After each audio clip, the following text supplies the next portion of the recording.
حضور نے فرمایا اتق اللہ حیث ما کنت، جہاں کہیں بھی ہو اللہ کا تقوی اختیار کرو.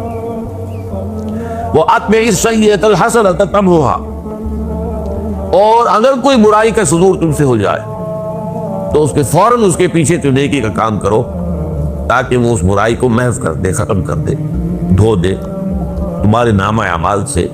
وہ ڈیبٹ کریڈٹ ہو کر وہ جو ڈیبٹ کا یہ انٹری ہے وہ ختم ہو جائے. وَخَالِقِ النَّاسَ بِخُلُقٍ حَسَنٍ، اور لوگوں کے ساتھ حسن معاشرت کے ساتھ اور حسن اخلاق کے ساتھ پیش آؤ.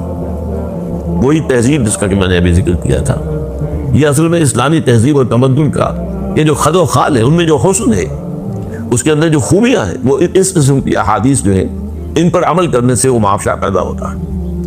فرمایا اتق اللہ حیث ما کنت، جہاں کہیں بھی ہو اللہ کا تقوی اختیار کرو.